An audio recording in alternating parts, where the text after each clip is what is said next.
Hi friends, I am starting an experiment to grow kale in Spider Farmer Hydroponics System. This variety is called Scarlet Kale and it comes really beautiful with these purple colors. Kale is one of my favorite leafy green vegetables to grow in hydroponic systems.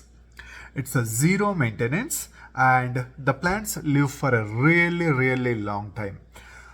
I have grown kale in the past. That variety is called Siberian Dwarf kale, which lasted for more than 1 year. And eventually I killed the plants, but the plants were doing really good. Let's see how this variety is going to turn out in this Spider Farmer hydroponic system. I am planning to grow 8 plants in this hydroponic system and 1 plant per pod. With that, I have covered 4 holes and left only 8 holes. Now I am placing 3 seeds in each pod, and as I said, I will start with 8 pods.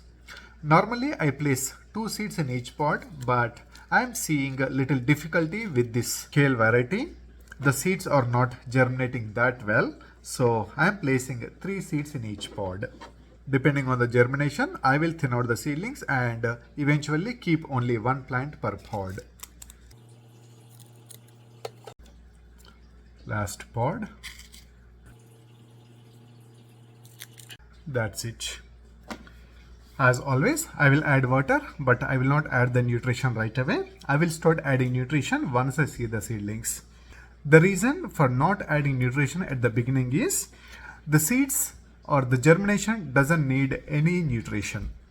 The seedlings will use the energy from the seed itself, so they can grow very well for up to a week. That is one way I can prevent the algae that is coming on the sponges. This garden is all set and good to go. It's been 9 days. The germination is okay. I see at least 1 seedling in each pod except 1. So this is the only pod that doesn't have any signs of germination, but all the remaining pods have seedlings, and this one has 2 seedlings. So I'm going to transplant one of these seedlings into this empty pod so that I will have seedlings in all pods. Now that I see the seedlings, I will start adding nutrition. I will use Aerogarden nutrients throughout this grow cycle, and I will use 3 ml for every 1 liter of water. The bowl capacity of the Spider Farmer is 6 liters and I have the water all the way to the maximum, so it's a little bit below 6 liters, but I'm going to consider it 6 liters, and I will add 18 ml to begin with, and I will continue the same thing throughout the grow cycle. So I will begin with 18 ml, and every time when I refill the water, I will just mix 3 ml for every 1 liter of water and refill the bowl with that nutrition water.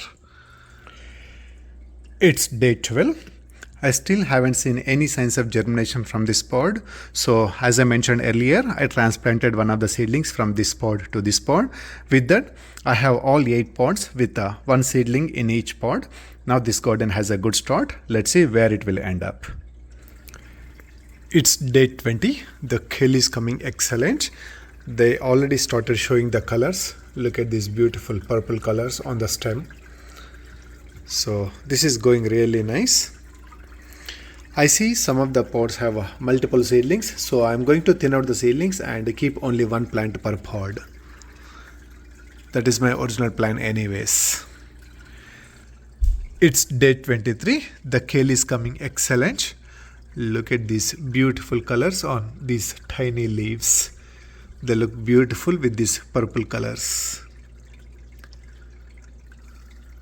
Wow, wonderful growth so far. It's day 36. The kale is coming so nice and looks so beautiful. I'm sure these leaves can grow even big. They can even double from here, but this kale is actually ready to start harvesting from this point. I can start harvesting some of the bigger leaves from the bottom while the new growth is coming nice from the center. So that's what I'm going to do now. I'm going to start harvesting some of the kale. Anyway, I can't eat a lot of kale on daily basis, so I'm going to harvest a couple of leaves, like 5-6 leaves a day. And that's how I'm going to harvest and keep the plants growing in this garden. But so far so good. It is doing really good, and the kale is always ready so quick. It's just day 36 and it is ready to harvest. That's wonderful. It's day 46. Look at this beautiful kale. It is coming really nice. Very nice colors. And this kale is very tasty. I started harvesting the kale. I'm harvesting a little bit every now and then for my salads. And this is very tasty. I'm really enjoying it. I love to eat salads raw or with very less dressing. And this kale is working out very well for my taste and needs. I can eat this kale without any dressing or with very less dressing. I'm very happy with this crop and the yield I am getting here. It's working out very well in this Spider Farmer Hydroponics System. It's day 90. The kale is still coming excellent. Look at this fresh kale. It always looks so fresh and it is always very tasty. This is a perfect addition to my salads. In fact, now my salads are loaded with kale. I am reducing the lettuce a little bit nowadays and adding other nutritional leaves. Kale is definitely one of the nutritional leaves and I am adding more and more kale into my salads and it's going really good. It's been more than 2 months I am harvesting this kale and these plants are always coming back fast and they are always loaded with a bunch of kale ready for me. This system was in my wiring shelf, but the plants got big and I have only 1 feet of room here. So to raise the lights more than 1 feet, I moved the garden so I can raise all the way to the maximum. This Spider Farmer is older one. It supports up to 2 feet of height adjustment. So I can let the plants grow up to 2 feet here. I really love this colorful kale, but if I have to grow again and if I have to pick one kale variety, I would go with the Siberian Dwarf kale because the plants stay even short. The Siberian Dwarf kale that I have grown in the past stayed under 1 feet throughout their lifetime and they were always producing lots of kale even though they were staying under 1 feet. So if I have to pick one kale, that's my first pick, Siberian Dwarf kale.